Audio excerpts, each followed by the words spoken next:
Can you hear me, Benny? I can hear I you can now. hear. Right I on. can hear Hey, you now. welcome to Native Roots Radio, and that was all on me. I did not I had the show, so great to see you, and thank you so much for coming on. Yeah, thanks, Robert. Thanks for having me. Right on. Well, I'd love to talk a little bit about Indigenous protectors movement and kind of the things that you do, and then talk and maybe in the next segment talk a little bit about your day today because I saw you had some really important work going on as usual, but I saw it on Facebook and I thought, well, this would be a great thing to talk about. Let's first start out by talking about Indigenous protectors movement and many shields. Sure.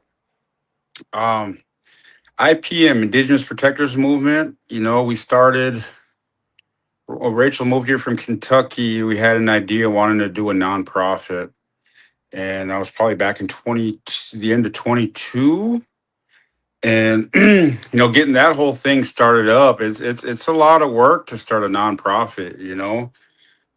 Without Rachel, we probably wouldn't be doing half the things we're doing. Um, but we got that going, and our ideas for that was to, um, initially it was like we're thinking like activist stuff, advocates, Hmm. and then more like community building, and that's kind of where I'm at, with how I live my life now, where I came from, where I'm at now, being on my healing journey, so. And I just love community. So we're focused a lot on that too. How do we make our community stronger again? How do we get the people to come out and see each other as brothers and sisters once again? Hmm. So yeah, that was. I guess, go ahead. No, I was just agreeing with you. Yeah, that's what you guys have been doing. Yeah.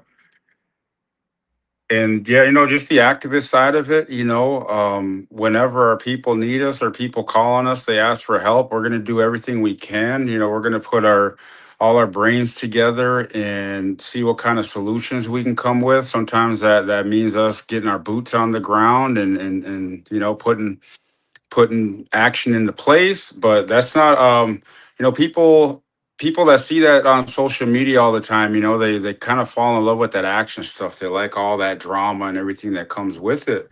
But there's a lot more to this activist and advocate stuff than just that. After we start figuring stuff out now, it's more about the connections that you build, and almost like people are resources, so if we have a problem going on over there, we figure out who over there can we talk to, and when we first started, we didn't really know a whole lot of people in those positions of power, but now we do. So it's we're not always just running to the action right away. We can usually get some things figured out, worked out before it even gets to that. Well, I know you and your wife and your organization have been on boots on the ground, and we really appreciate that here on Native Roots Radio and all around. And that's part of what you guys are doing. You were doing prior to ICE. Your organization was doing a lot of neighborhood watch stuff, and that's so important to keep our relatives safe and knowing what's going on. Yeah. Like the neighborhood watch stuff, that was with our. So I mean, I guess I'll tell you a little bit about the Mini Shield Society. It was a group of men that actually it was started through NAC, Native American Community Clinic. Mm. An idea they had for a men's warrior society, and I was approached by Sarah Anderson to start this men's group. And we got it going. Initially we had maybe 8 to 10 guys showing up, and the thing just kept growing and kept getting bigger. There's a lot of guys out here in our community looking for community, looking for Mhm. that connection, looking to, a lot of our guys are coming back from active addiction, homelessness, incarceration, jails, those types of things, those barriers we set up. And they were just looking for a place to come back and to be looked at in a positive light again. How do we show the community that we're healing, and we're ready to do something positive with our lives.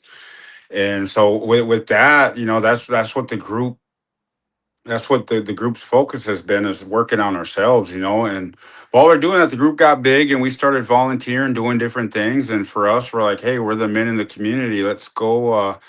Let's go help how we can. Let's go put our bodies and create some presence on the avenue and around Little Earth and our community and things like that. And you know, it just started out us passing out waters, you know, those types of things, hand warmers if it's cold out, things like that, and just establishing relationships with everyone we see out there.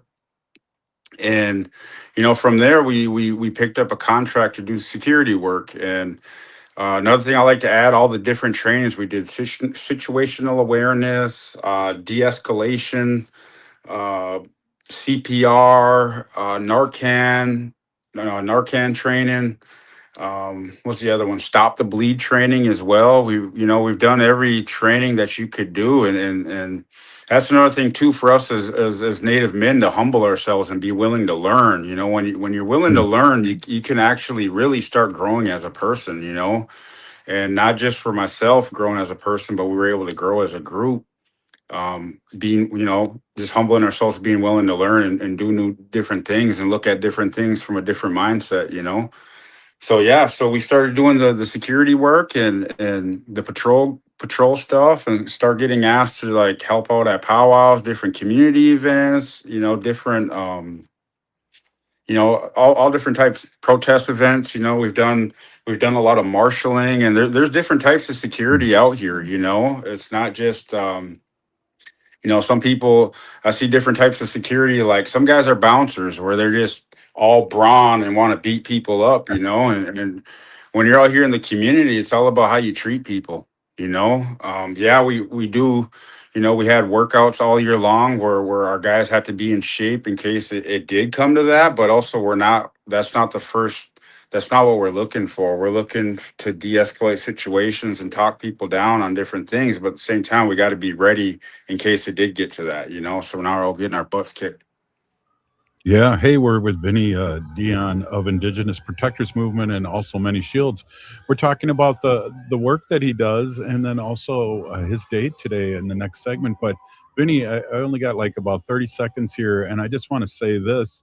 It's so important that the work that you do and Many Shields does, and the people in Many Shields, because it's all about community and it's all about connection, and you guys are doing it. And really proud to know you and the people that are doing it, because when we see you, we feel safe, and that's what it's all about.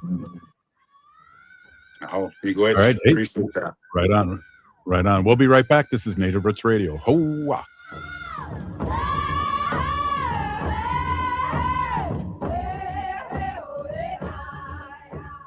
Support comes from the Walker Arts Center. Local artist Rosie Simas, Seneca Nation of Indians, Huron Clan, embodies Onondaga philosophies of peacemaking and relationality in new immersive installation.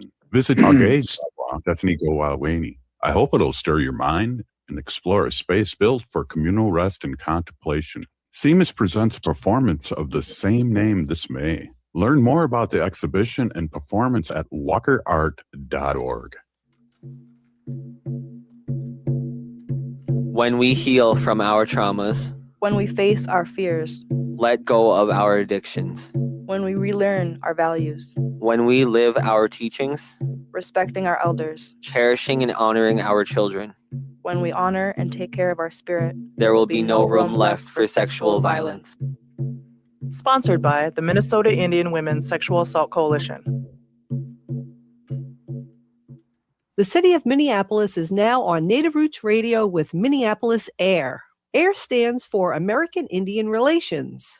Guest host Christine McDonald talks to people about important things affecting the city's Native communities. Minneapolis AIR dives into topics like public safety, public health, elections, and so much more. Tune in to Minneapolis AIR on Native Roots Radio from 5 to 6 p.m. on the second Wednesday of every month, right here on AM 950. Oh, this is Robert Pilot.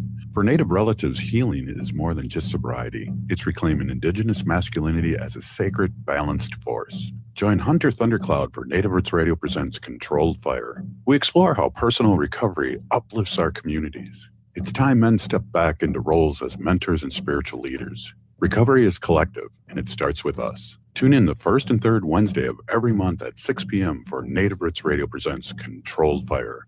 Let's tend the fire together. I'm Lieutenant Governor Peggy Flanagan, and I want to be your next United States Senator, and you are listening to Native Roots Radio. Welcome back to Native Roots Radio presents I'm Awake, and this is Robert Pilot. Hey, welcome back, everyone. This is Robert Pilot, and we are with our friend Dion of Indigenous Protectors Movement and also Many Shields.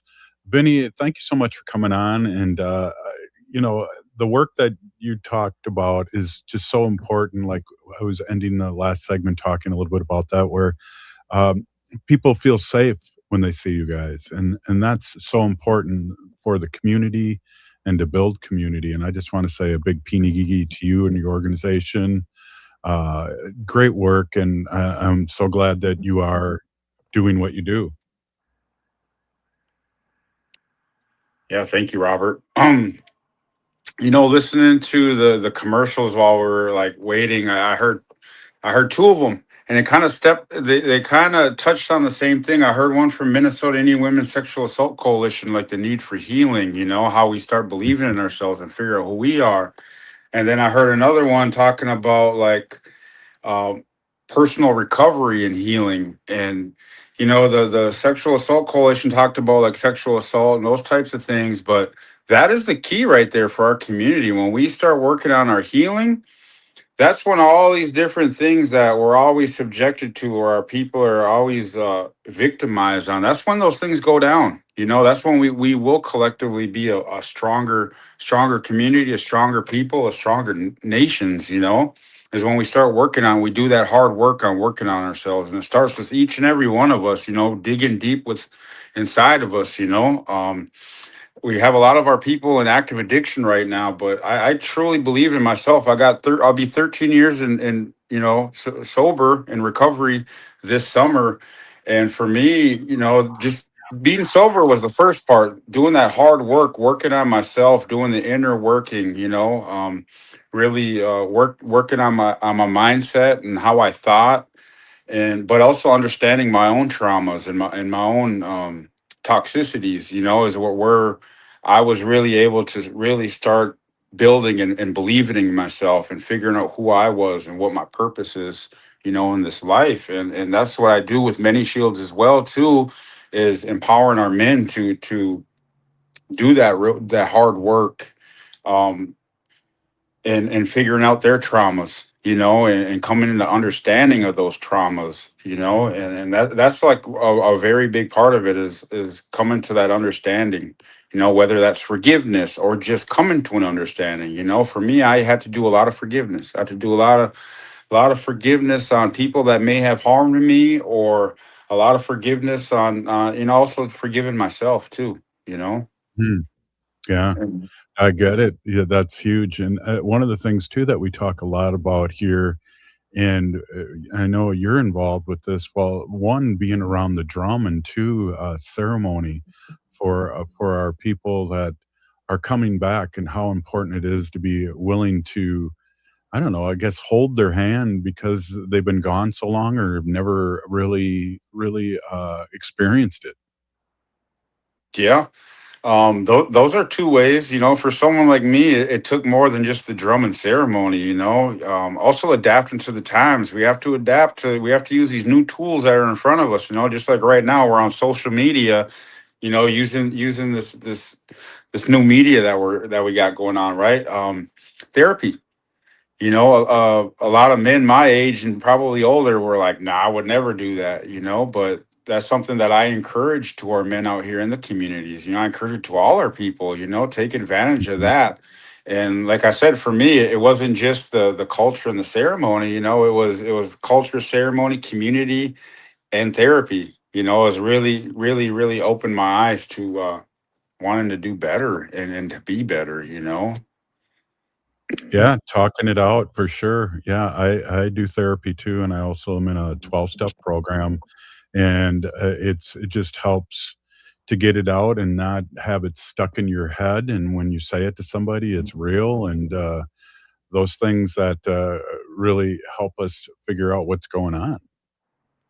When you keep that bottled up inside of you, it's just going to create that negative energy, and that's the type of stuff that'll have you spewing that negative energy. And one thing I learned, when you want to do better and you want to change your life around, it really starts with your thoughts. How do you think? Do you think positively or do you think negatively? Because it starts with your thoughts, and then they turn into words. Then your words are going to turn Mhm. into your actions, and your Yeah. actions is going to turn into your character. And when I figured out that, I might have been living a negative lifestyle because it all started in my thoughts. I always thought negative. I see another native doing good over there. I'm like, I don't like that guy. That's because I didn't believe in myself. Now, with the a healing mindset, I see another native doing great. I'm like, that's awesome. Let's go support them. Let me go share their Facebook post, or let me go hit a big old heart on that thing, or let me go to the community and say, hey, go over here, go check out what they're doing. Um, Oh, but right yes, on. starts with our Yeah, thoughts. that's the good words. Today, well, maybe we can talk a little bit about what you guys have been doing with the surge and what's been happening, and then maybe talk a little bit about what happened today. I know we talk about many shields being boots on the ground, and I know American Indian movement and the Indigenous Protectors movement was out in the community when we had 3 to 4 thousand ICE agents here, and I just want to give you a big shout out for protecting our community and again being out there. That's huge. That's that's the role that we took on in this community. I sit on different boards and things like that. And one of them, I'm the co-chair of the safety committee for MUD. And I was at one of our meetings, and I heard a lot of our people there. They were living in fear. What are we going to do? What are we going to do? And so we're like, okay, we're gonna have to figure something out here. And when your community calls, you answer that call, right? And so we got Mhm. everyone was like kind of on the same page from the riots back in 20, and we're like, we're gonna have to do something. Let's meet up and get it done. And um you know month and a half, 2 month long surge. It was a lot of short term. To me, I think I wasn't thinking long term at that point. I was just thinking like survival mode, day to day, because I'm thinking about, what if we get arrested? What if they come in and kick in our door and take everything? Because they were doing all kinds of crazy stuff where, you know, um, over here arresting kids and things like that. They were just going after anybody they wanted to. It felt like the 1950s, 1960s, where the racism of the far right really came into play. And here we are in 2026 facing this. And, something you read about in history books. You don't think that happens here in our community anymore, but yet it did, and so Mhm. dealing with that on a day-to-day basis, I'm not gonna lie, it was nerve-wracking, but I'm so proud of being part of this community. Our community was just one of many different groups that came together. There's so many smart people, a lot of brain power in Minneapolis, St. Paul, and the surrounding areas in our state, coming together. And it's just a bunch of different small groups from each neighborhood banding together. And sometimes even each block, some blocks have captains in our community, and meeting with them. And they're like, okay, we're going to focus on this little area, and we're going to be over here, and it took a lot, it took all of that coming together to be strong, because we couldn't oversee a massive area. We're like, okay, we'll be around Franklin Avenue right here. This is where we can show our strength, and just meeting all the other groups that were doing the same thing. So we were just one of many. There was many groups doing what we were doing. For us, I just felt like we represented the Native community, and the surrounding areas, our immigrant neighbors as well, that are in our little bubble of where we were. Um, so yeah, it Mhm. was a lot, definitely lost a lot of weight. I really do care about my community, where I was sick to my stomach for the first few weeks of that, where I couldn't eat, Mm. Mhm. and so, Yeah, and I'm just glad that the surge came down. I mean, they're still out here and they're fighting differently, you know what I mean? But they're not out here, they're not out here kidnapping kids, or they're not out here just running down on people like how they were in our community. So, our people are feeling a little bit safer, which I'm thankful for, you know. Yeah, definitely. Vinny, I wanted to ask you more. Do you have the capacity to be on another segment by any chance? For another? Sure. That's great. And then I got to just tell the mothership we're not going to play the President Greendeer post. We're going to come back with Vinny and talk more and talk about today and what that meant to the community, and also, just being there with the signing and with all the other partners. But you're right. This has been unbelievable. And again, thank you so much for the work that you do. And what I like to say, Vinny, too, is that we've been fighting this for 500 years, whether it's been Standing Rock or Wounded Knee or those things. And I welcome our white allies to the front lines, and you know what I mean when I say that. Mhm. Oh yeah. Right. I have a newfound respect for a lot of our allies, especially our white allies. They're putting their bodies on the line, they're putting their freedoms on the line, and they're down. And I got all nothing but love and respect for each and every one of them. Right on. Hey, we're with Vinny, Dion, Indigenous Protectors Movement, and Many Shields. We're going to talk a little more. This is Native Roots Radio presents I'm Awake.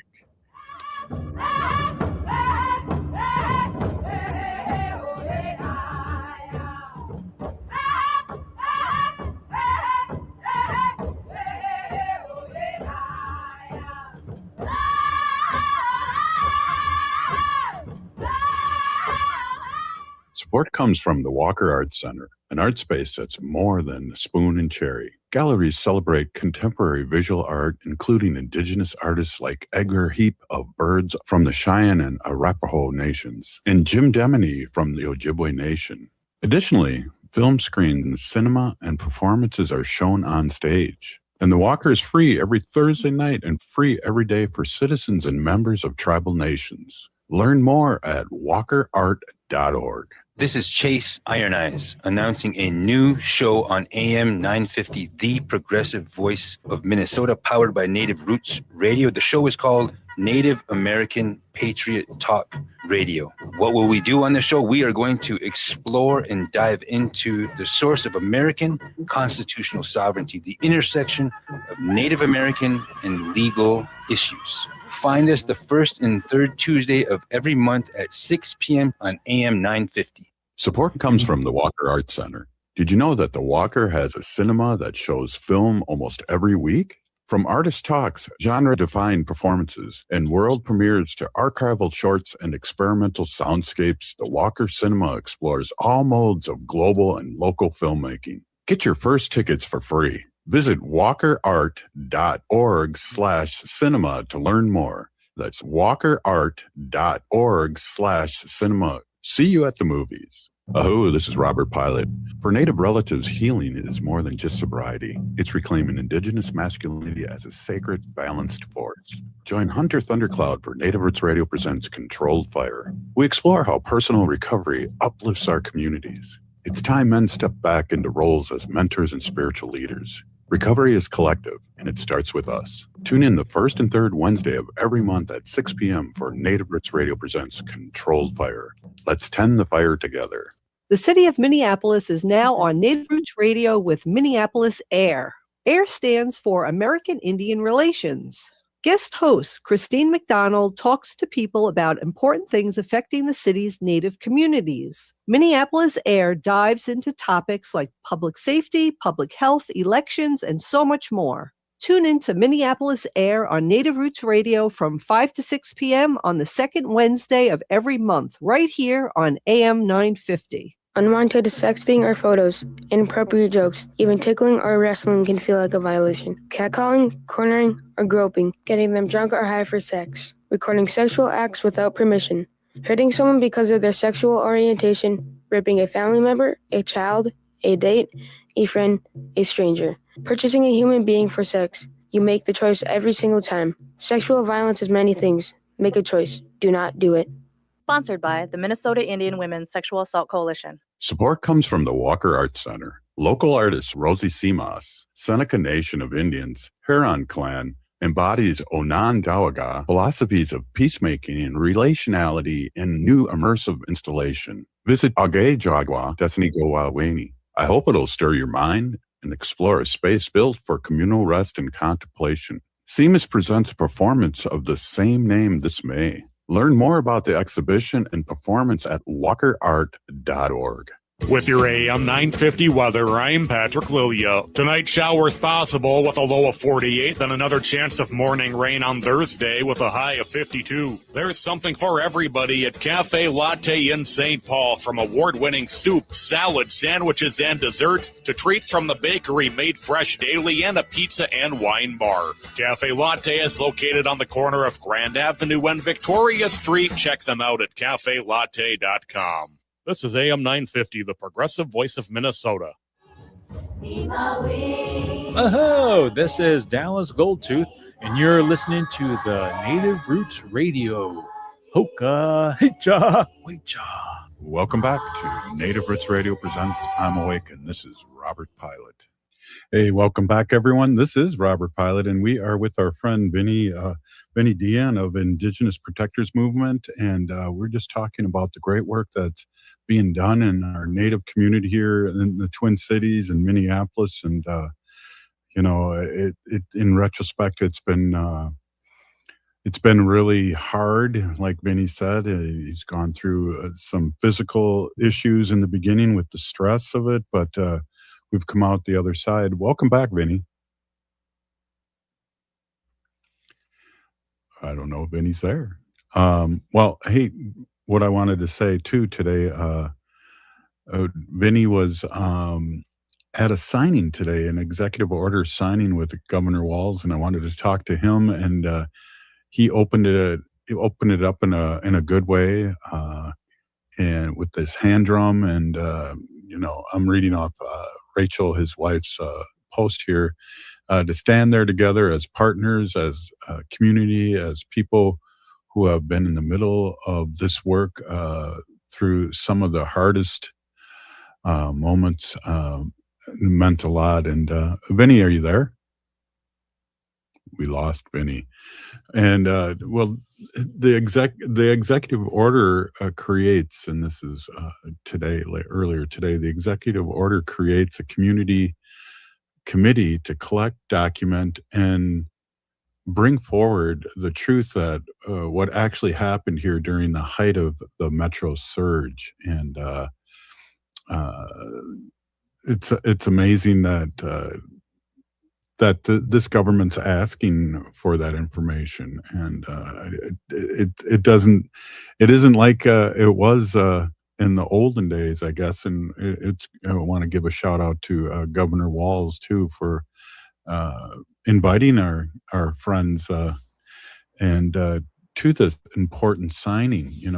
This executive, like I said, executive order creates a community committee to collect and document and to bring forward the truth of what actually happened here during the surge. No filtered versions, not narratives shaped by those in power. The real stories, the lived experience, the impact on our people. Afterward, they had time to talk with Governor Walz, and he thanked them for the work. And what stood out to Rachel was that he had already knew about some of the MMIR advocacy that she'd been a part of, and that mattered to her because too often our work goes unseen or is only acknowledged in moments of crisis, which is just amazing. Vinny's back. Thanks, Vinny. I was just reading what your wife put up on Facebook about today's Hello? special executive order. Hey, Robert, I think I'm muted. No, I can hear you. I can hear you, Vinny. Can you hear me? I can't hear. I think you're muted for me. No, yeah. Maybe if you can leave and come back. Yeah. I'm just going to send you a quick message here on live radio.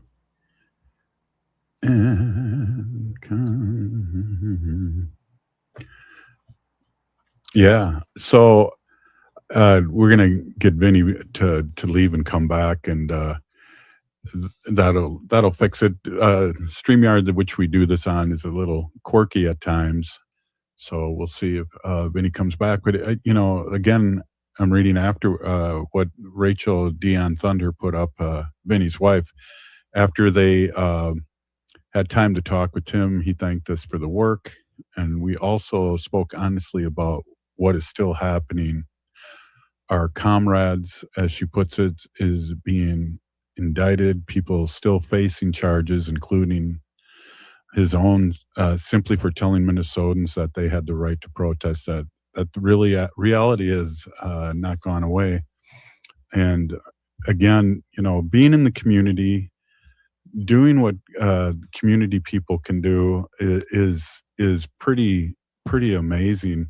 Vinny, can you hear me? I can hear you now. Sorry, my kid's school tried to call, and then I did something, and then all of a sudden it went. Yeah. Well, I hope it's good news. Like they're calling to say that your kid's getting an A. They have been doing pretty good in school. I'm proud of my children for sure. Right on. Hey, so I just got done reading Rachel's post, and what made me think to reach out to you. Do you have any? One of the things that kind of hit me on her post was that when Tim talked to you guys, Tim Walls, he knew a lot about your work, but you also were able to talk about that things are still happening right now and talk frankly with them. Yeah, as a couple community people, here on the south side where we're based out of, when you have the governor, coming up, and just to be real, he didn't come up and say, "Hey, what's up, Vin?" But he did come up and say, "Hey, Rachel," and uh, she, my wife is amazing. She gave a great speech over there. I opened it up with a song, said a few words, but my wife, she just. She's just amazing.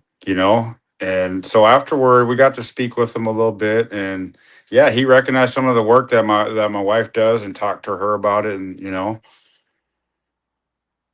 pretty awesome. Yeah, it's powerful, and don't minimize you're a big part of this too, because it takes two, especially during these stressful times. You do need somebody to bounce these things off each other, and it's you're very important to her too. No, thank you.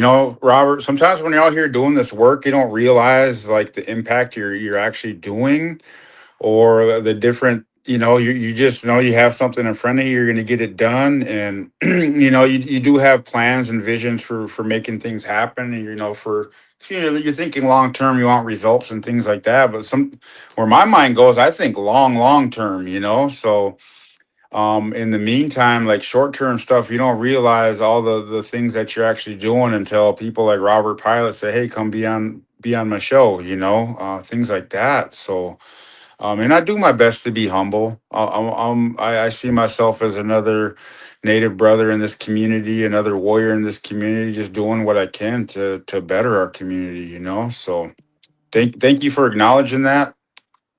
Yeah. Um, Well, and it's fun and interesting too, because we joked a little bit about your kids, but the young ones are watching us, and when they're watching someone like you and your wife doing the work that they're doing, you're setting up the next generation for more for more advocates.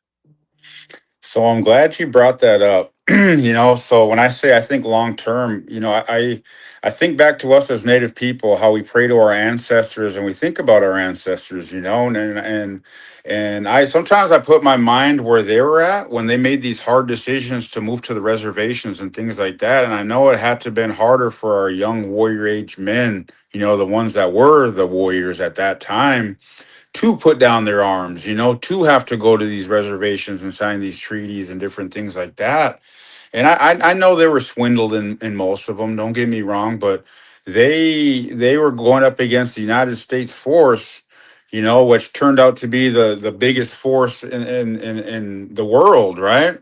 But this is what our ancestors had to go through, and they had to face them, and they had to make hard decisions. And I'm sure some of our young guys went out fighting, but they had to come to an understanding, like, okay, if we want the survival of our people, they were thinking about the generations ahead where we are now. They had to make these hard decisions, and I think about that now. I think about one day I'm going to be an ancestor, right? I Yeah. think 7, 8 generations, 2, 3, 400 years from now. And I think about the impact that our ancestors have on us now. So I think about the impact that how we're living now, the impact it's going to have in future generations. And that's why I'm really big on the healing aspect of it, because that's really what's slowing us down, us not believing in ourselves, and that is our own traumas. You think about the beginning of colonization, our people have been dealing with trauma since then. You think more recently, you think the boarding schools and what that's done to our grandparents and our parents, And then I think about even growing up here in South Minneapolis at Little Earth. Yeah, it's a great community. We all love one another, but we grew up with a lot of heartbreak, a lot of pain.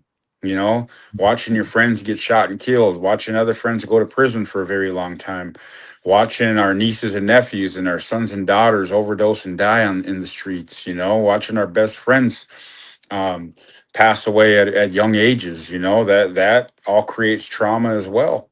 And for me, I had to come to an understanding and see where we're at. This is where we're at, with all these traumas coming out, and we're still figuring out how to be good people, how to maneuver forward.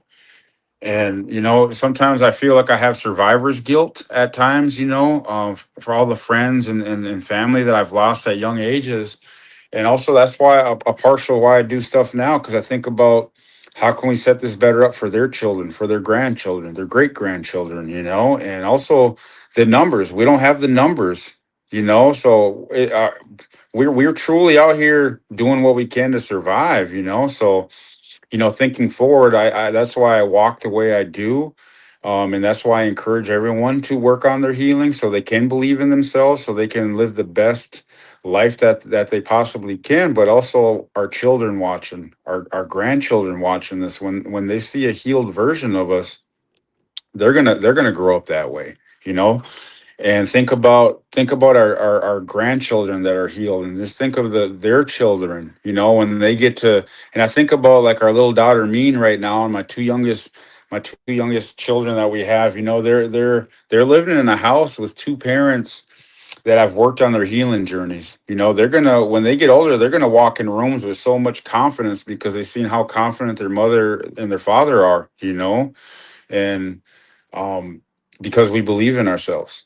And when our children believe in themselves, just imagine all the great work they're going to do. And so that really needs to spread out amongst the whole community. And that's why I don't hoard resources. When I figured things out, I share them freely, openly with everyone else, because I want all of our people to heal. I want all of our people to be successful.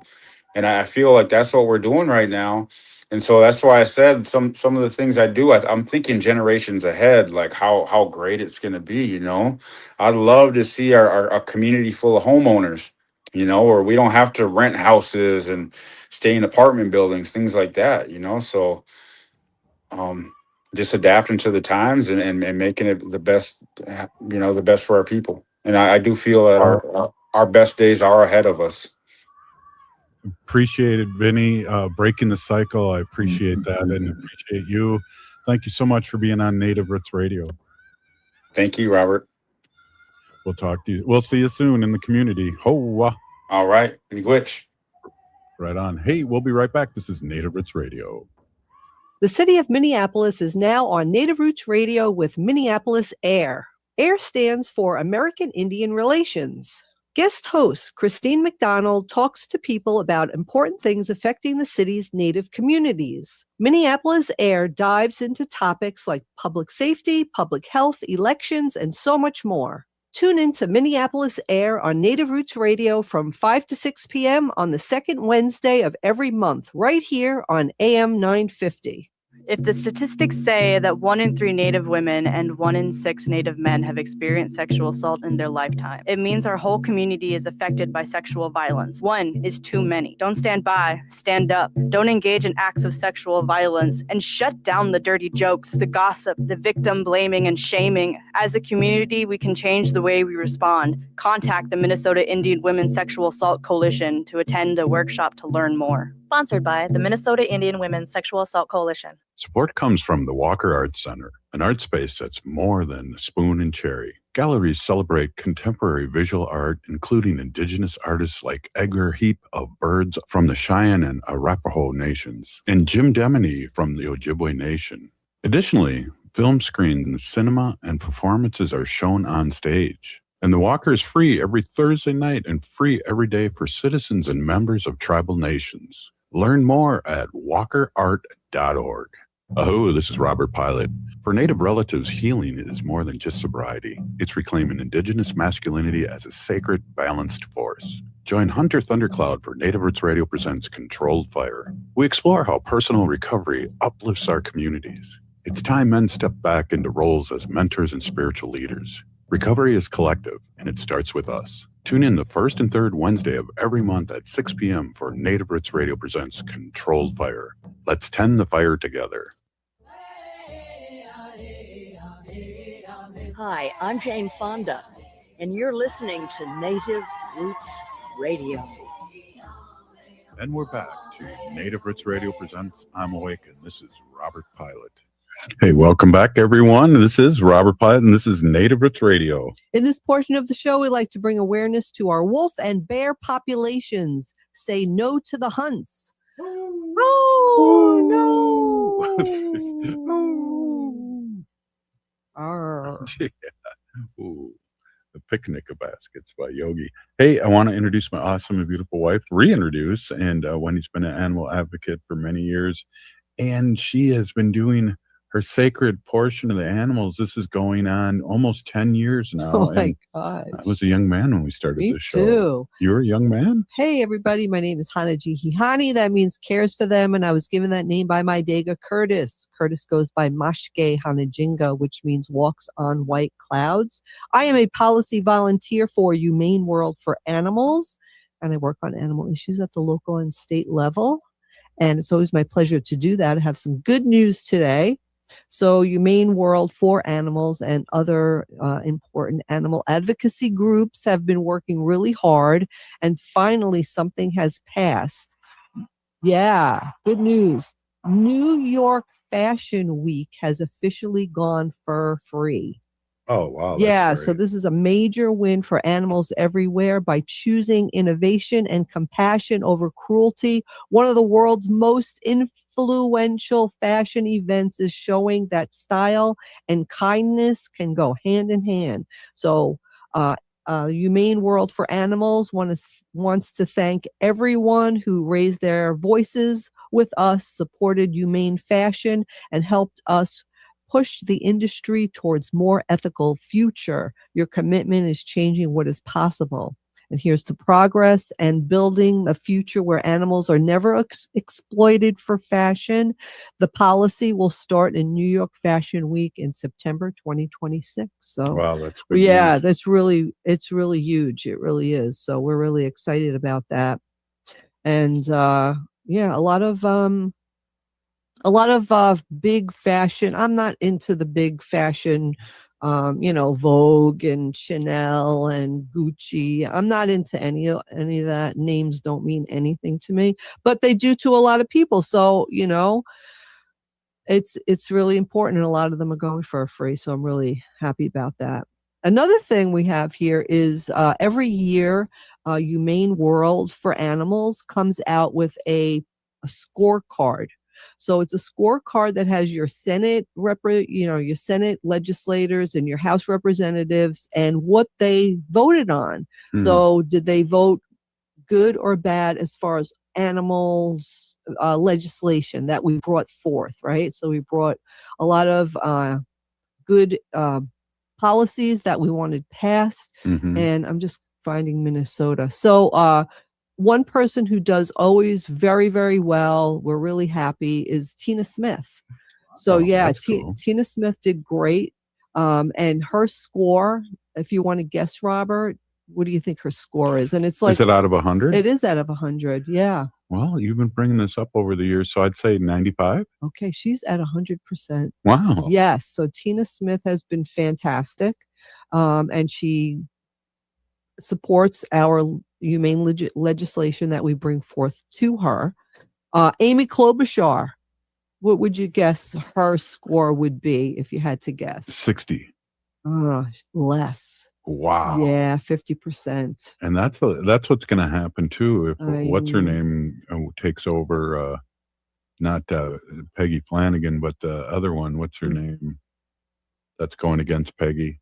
I don't know. She's just like Amy Klobuchar. Oh, She's the middle of okay. the road, voting against stuff that All right, us progressives are. Sure. I know. So anyway, if you go online and you just Google Humane World for Animals scorecard, you could go on and look up your your people. You could see how they voted for animals. And here's one, Betty McCollum. Betty McCollum, that's our House representative, right? She's awesome also. She got a score of 100%. Yeah. Yeah. And then Ilhan Omar, 86%. So really good. So thank you, Ilhan. Appreciate that.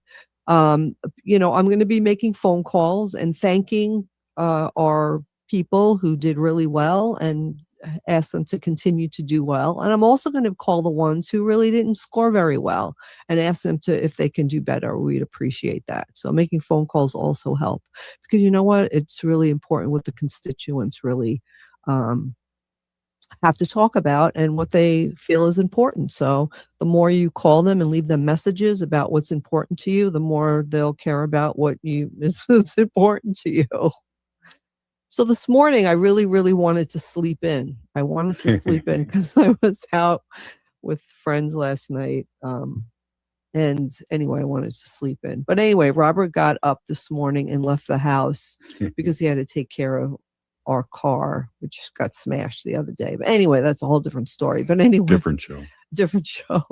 So I'm laying in bed and I'm hearing. We don't have a cat. Let me just say that. We used to have three of them. We used to have 3 cats. This is our first time since forever. For 24 years that we have not had a cat. Anyway, we have our dog Wanda, and everybody knows about her. But anyway, I'm laying in bed, and we have this neighborhood cat. His name is Goliath, and he shows up at our door and comes in our house and visits us, and he's like a really cool, fun cat. But anyway, I was laying in bed, really wanting to sleep in, and I'm just hearing this cat meow and meow and meow, and he was really meowing really long, loud meow. So I was like, oh my God. So I had to get up out of bed to let the cat who doesn't live here out because he wanted to go out. And this cat is wild.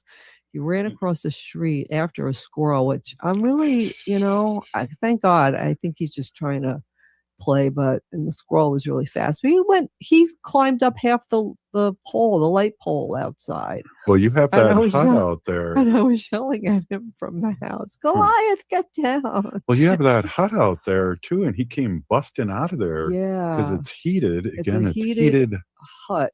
Yeah. And for possums and raccoons and cats. And yesterday I went and I put food in the hut. Because I want to attract animals to go in so that they see it and they know that it's warm and that it's a place for them to stay. What was that noise you're making there, Robert? It was a Twilight Zone. Oh, okay. So anyway, I threw some food in there yesterday, some seeds, and a black cat ran out. So there was a black cat in there, and I felt bad for startling him because it was really cold yesterday. Anyway, this is where Goliath was. So he was inside the warm hut, and then Robert goes out to open the door to throw seeds or leave. I was leaving. You were leaving the house, and he ran from inside the hut into our house. So he must have been cold. But again, I mean, he has a tracking device, and his owner knows where he is. Apparently, he was a outdoor cat for a really long time, and this woman adopted him or ended up with him somehow. I don't know how. And she said, I'm not really crazy that this cat goes out. If it was my choice, he would be an indoor cat. But I mean, I could imagine living with him and him wanting to go out. I mean, Well, you went through that with Clyde years ago. My cat Clyde, he was an indoor-outdoor cat, and he would just come home with fights and scratches and fur pulled out. And my stepfather ran him over in the driveway with the car, and we brought him to the vet. And then after that, I just said, that's it. He's going to be an indoor cat. And I'm telling you, for 6 months, that cat put us through hell. It really put us through hell. I mean, he ripped through screens to get out. He cried throughout all the night. It was like horrible. But finally, he acquiesced and said, okay, I'm going to be an indoor cat. And he ended up being an indoor cat, and he ended up being fine. But it was pure hell that we had to go through to get him to be that way. Wow. Good story. Yeah. Good stories. Hey, you guys, winter in Ochapi, Christmas in Ochapi tonight and all week. We'll be there tonight. Yeah, stop by and say hi to us. And if you're listening to this show, you are part of the resistance. We're still here. We are the seventh nation, the seventh generation. Free Leonard Peltier. Thank God he's already been freed. Yes. We'll see you tomorrow, or we'll see you next week. Oh, this is Rob.